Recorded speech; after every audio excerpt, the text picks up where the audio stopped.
In this section, we're going to take a look at spent nuclear fuel signatures. There are several signatures that we're going to go through. The first set is physical signatures, then gamma radiation signatures, Cherenkov radiation signatures, neutron radiation signatures, and then combined radiation signatures. So the first thing we'll talk about, though, is the difference between signals and signatures, and what we mean by that.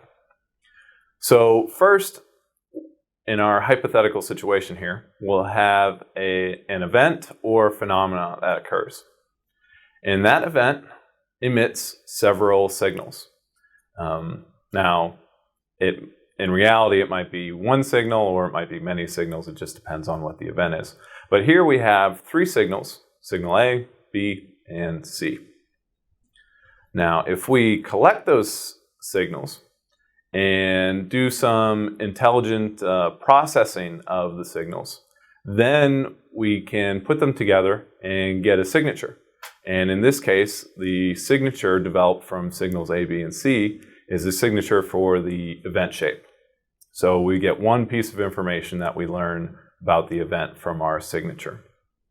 So the difference between signals are just the raw data or whatever is emitted by the event, things that occur.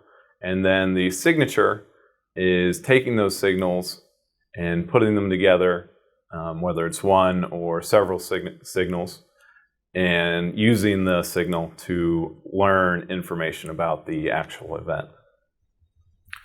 So we're going to start with some physical signatures. The first one here is just the ID code. Very simple. Start with the simple stuff.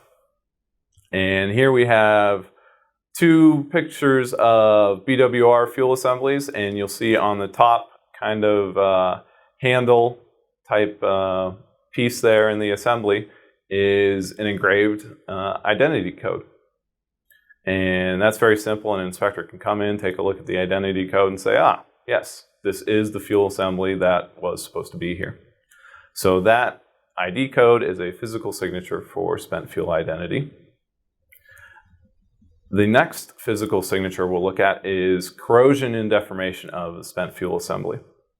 And these are physical signatures to prove that the assembly was irradiated in a nuclear reactor. So when you start with a fresh fuel assembly, in this image we have here, it's shiny, it's straight, precision engineered piece of equipment, and looks very nice.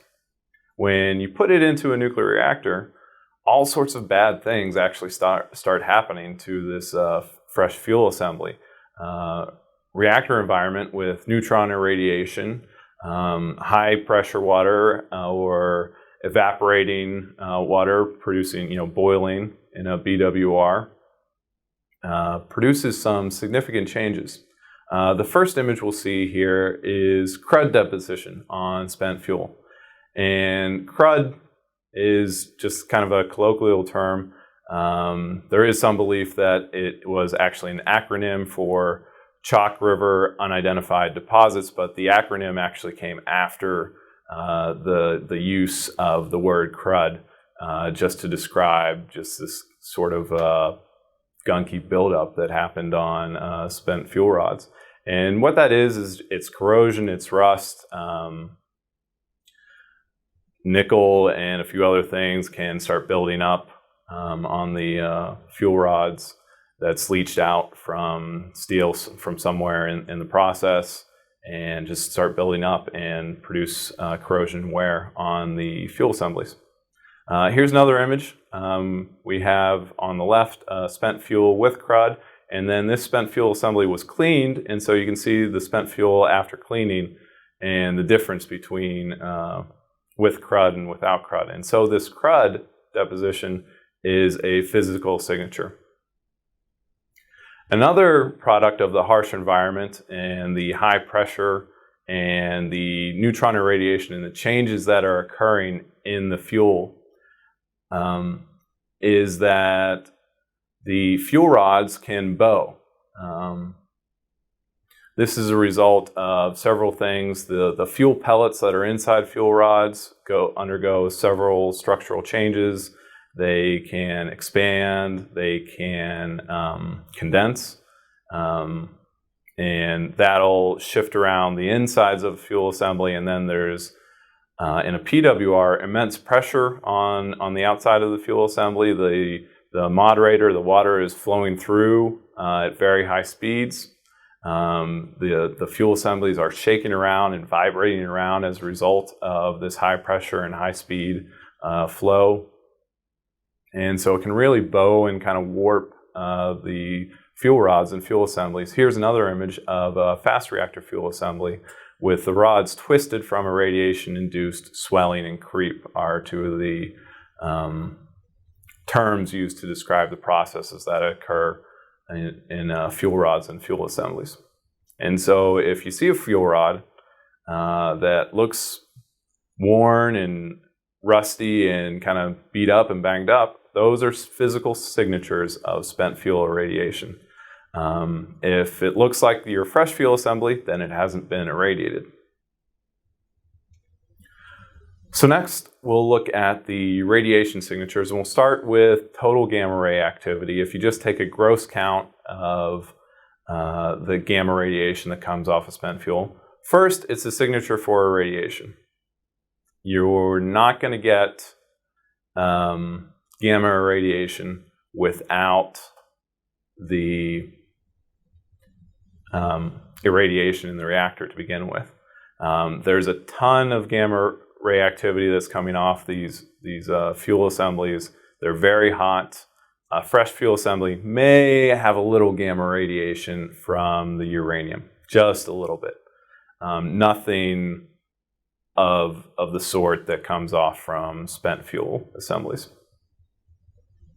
Next, there's a correlation of gamma ray activity to burnup and cooling time. So it can be a signature for both the burnup and the cooling time. Here we have a figure of total gamma ray activity over burnup on the vertical axis and cooling time on the horizontal axis. Of course, these are radioactive elements that are producing and isotopes that are producing these gamma rays.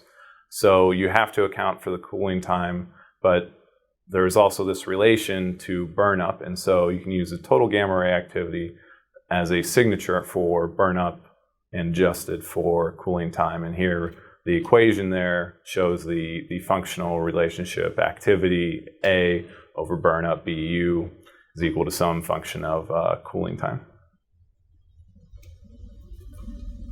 Next, let's take a look at the fission product gamma ray activity signatures. First, of course, it's a signature for radiation in a reactor. Here we have a figure showing the fission process. And here are our gamma ray emitting fission products. Of course, the thing that starts this all is neutron irradiation in a nuclear reactor. If you take that away, then you lose everything else. You just have uranium without the irradiation. But if you see the fission products and the gamma rays emitted by the fission products, then you know that you've definitely seen neutron irradiation. So for the fission product gamma ray activity, there are three main fission products that you're mostly going to be concerned with. Those are two isotopes of cesium, cesium-134 and cesium-137. And then europium-154. On the right here, we have a figure of a gamma spec of a fuel assembly with 47 gigawatt per metric ton burnup with 12-year cooling time. And we have those key main fission product peaks highlighted there. The fission product buildup chain is what affects the signature products. And quickly, we'll go ahead and take a look at the fission product buildup chains. We'll start with the cesium-137. And you see the chain starting with tellurium, both 136 and 137, and that those are produced directly from fission. And then those decay down through iodine and into xenon. There's some absorption of xenon-136 to xenon-137. Not too much there. It's probably offset by the absorption of cesium-137 itself. You see both the absorption cross-sections are noted there on the figure. It's 0.26 barns for the xenon-136 and 0.25 barns for the cesium-137. So any additional production that comes in from the xenon-136 is basically taken out by the absorption of xenon-137 itself during irradiation. So that's really a pretty linear production rate just directly from fission. There aren't too many things going on there that you see with cesium-137. Cesium-134 is a little bit different. Cesium-134 production is actually kind of depends on absorption in cesium-133, neutron absorption during neutron irradiation or in a nuclear reactor. There is an absorption resonance. I don't want to get into too much detail there, but basically neutrons at a specific energy, the cesium-133 really likes to absorb a lot. So you do get some significant production of cesium-134, and the cesium-133 production is fairly linear, except the absorption of the neutron absorption of xenon-133 is somewhat dependent on irradiation there. It's 100 barns. So it's mostly kind of linear production. We'll take a look at it in a second. But there are some dependencies on reactor parameters that will produce a few differences that we'll take a look at in a second. Europium-154 is very complex, and there are lots of things that can impact its production. But because there are different things that affect its production, that means it can be used as a signature for those different reactor operation properties that may occur. So now let's go ahead and take a look at the specific signatures. First is burn-up and cooling time. And here we have a figure of the cesium-137 concentration on the vertical axis. As I mentioned before, the production is directly proportional to the amount of fissions that occur, and so it's directly proportional to burn-up. So we see here in this figure that was produced from a simulation of PWR fuel.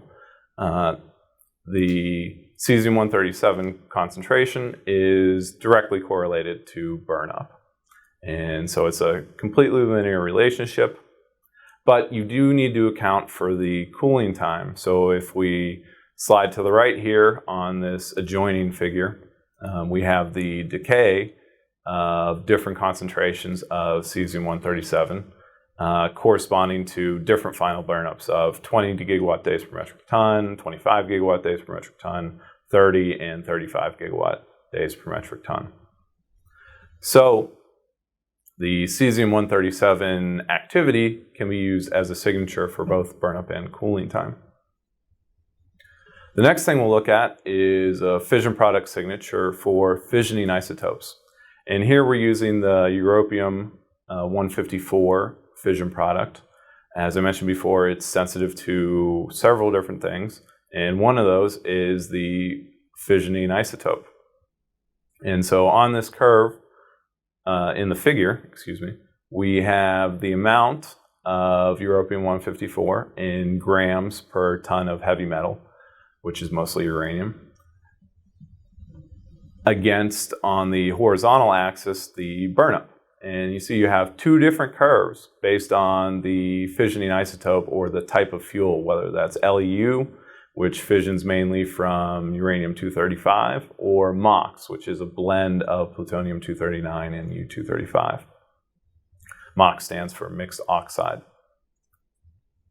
So the difference there between the two is a signature for the fissioning isotope. Fission product gamma ray activities can also be used as a signature for initial enrichment. Here we're taking a look at cesium-134, and on the vertical axis we have the concentration of cesium-134, and on the horizontal axis we have burnup. And again, you see two different curves for two different enrichments of U-235. Both are LEU fuels. The top curve, the solid curve, is enriched to 3%, and the bottom curve is enriched to 4.5%. Another thing that we haven't really talked about yet is void fraction. And the europium-154 fission product gamma ray activity can serve as a signature for void fraction. Void fraction is the fraction of moderator that is gas, basically. In a BW, this only applies to boiling water reactors. In a BWR, there's boiling that occurs in the moderator while it's cooling the fuel and moderating the neutrons. And so the amount of void or gas of boiling that occurs impacts the moderation that occurs within the reactor core and shifts the neutron spectrum to a faster or harder spectrum. And then because of the complexities of the europium production chain, impacts the amount of europium-154 produced. And so you have two different curves here. The concentration of europium-154 is on the vertical axis against the burnup on the horizontal axis. And the upper dashed curve is 77% void, and the lower solid curve is 44% void. So you can distinguish that and use the europium-154 activity as a signature for void fraction. So the next thing we'll take a look at is fission product gamma ray activity ratio signatures. So the question is then, why use activity ratios? Activity ratios actually make things a bit simpler. The ratios cancel out detection biases and biases in the efficiency. And you only need the relative detection efficiencies to fully calculate the activity values. So they make things easier. There are other efficiencies that would come into play if you're just trying to measure a single fission product. But when you measure two and take the ratio, the other types of efficiencies and biases just cancel right out, and it makes your life a bit simpler. So fission product gamma ray activity ratios can be used as a signature for one, irradiation. Again, you don't get fission products without irradiation. I think we covered that. And again, you can use it as a signature for burnup and cooling time. Here, we'll take a look at this figure. On the vertical axis, we have the cesium-134 to cesium-137 ratio on the vertical axis. And on the horizontal axis, we have burnup. And the ratio values are simulated for PWR fuel. And we see this nice semi-linear curve. It's not perfect. We notice these three discontinuities that actually come from reactor shutdowns when there's some decay of both of these fission products. But for the most part, it builds up fairly linearly, and we can calculate using simulations these discontinuities and use this for an effective signature for burnup and cooling time. So next, let's take a look at the ratio between cesium-134 and europium-154. We can use that as a signature for both fissioning isotope and initial enrichment. In this figure, we have the ratio cesium-134 to europium-154 plotted on the vertical axis and burnup on the horizontal axis. And we have four different curves here, or data plots. and for 2 for LEU and 2 for MOX. And different enrichments for both LEU and MOX.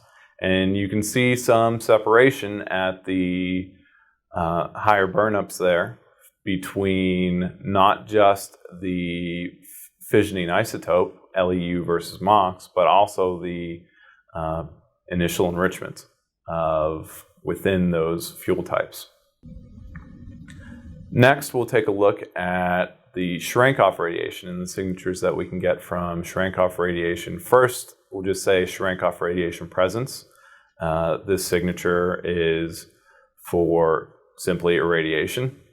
If you don't stick it in a nuclear reactor, you're not going to get the blue glow. And we have just an image of spent fuel versus fresh fuel. With spent fuel, you see the blue glow. Simple as that. But then if you look at Cherenkov radiation intensity and you measure this very precisely and use a digital measurement, you can use Cherenkov radiation as a signature for burnup and cooling time. What we have here is an image, top view of a spent fuel assembly using a digital Cherenkov viewing device.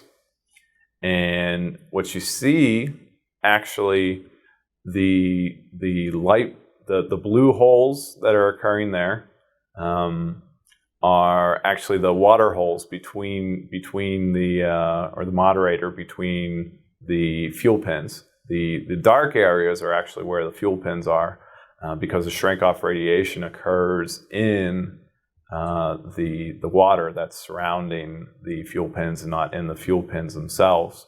The dark red holes there, or circles there, are the guide tube holes. So lots of Cherenkov radiation can accumulate there, and it's very intense, and that's what the red signals, very intense Cherenkov radiation. And these Cherenkov viewing devices, they're similar to kind of night vision goggles that just enhance the light. So now let's take a look at the neutron activity. Neutron activity, not surprisingly, can be used as a signature for burnup and cooling time. On this figure, we have the relative neutron activity on the vertical axis. It's on a logarithmic scale. And then we have that versus burnup on the horizontal axis, also in a logarithmic scale. And we see it's not quite a linear relationship. It's actually this kind of power relationship that's given in the equation on the figure there. So it's slightly indirect relationship, but still useful as a signature nonetheless. Neutron activity is also useful as a signature for initial enrichment. Again, if we plot relative neutron activity on the vertical axis and burn up on the horizontal axis, we see 3 different curves here. And the top curve is an initial enrichment of about 2.2% U-235. The middle curve is 3%.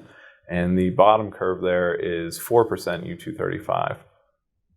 So these differences can be exploited to use neutron activity as a signature for initial enrichment. We can also use it as a signature for irradiation history shutdowns. And again, in the figure, we have neutron activity on the vertical axis and burn up on the horizontal axis.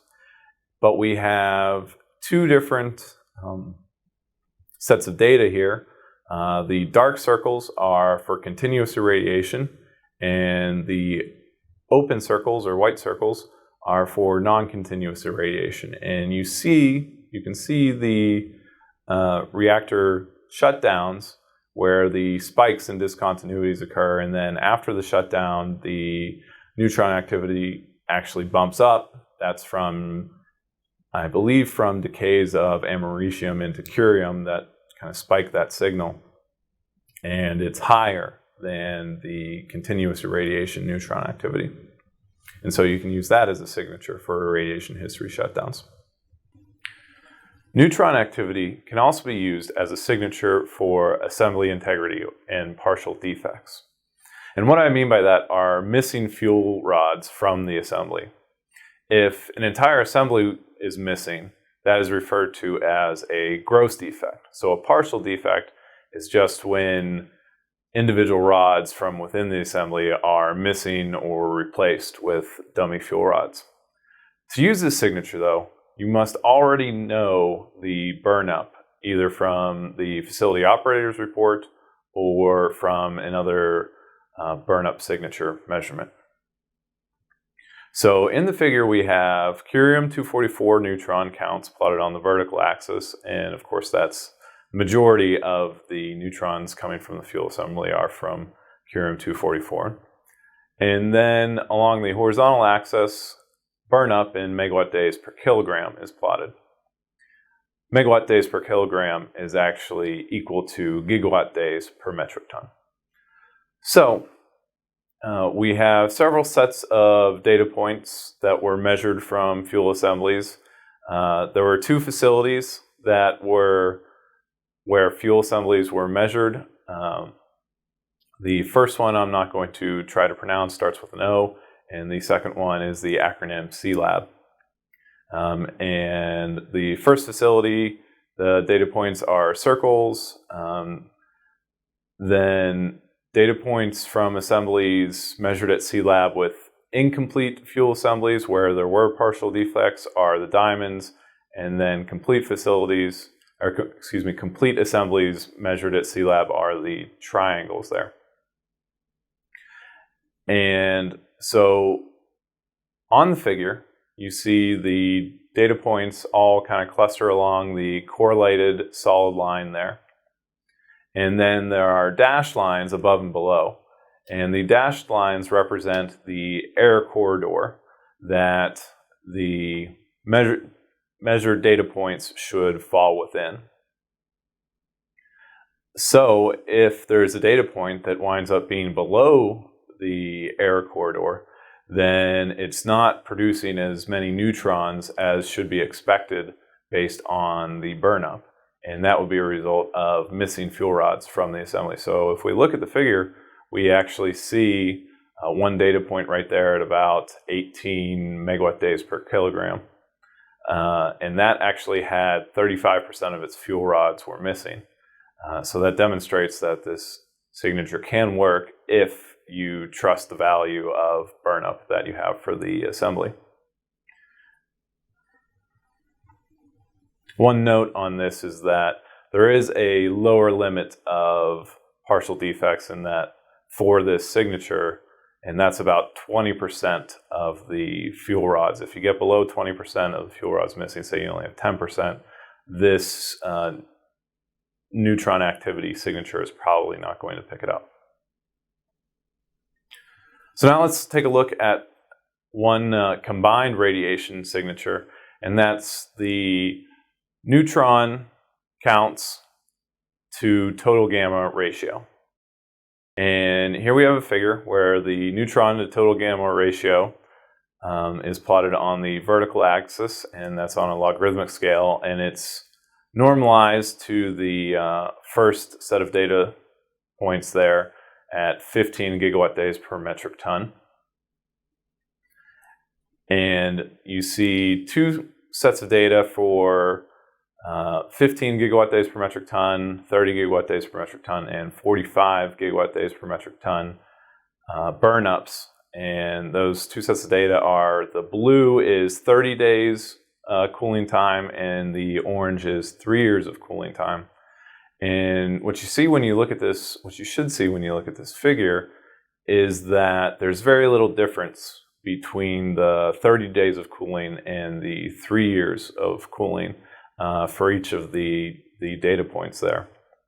And so the conclusion is that the neutron to total gamma ratio can be used as a signature for burn-up that's totally isolated, or mostly isolated, from cooling time. So just about all of our previous signatures for burn-up also depended on cooling time. Here we have one that can remove the dependence on cooling time and have a signature just for burn-up.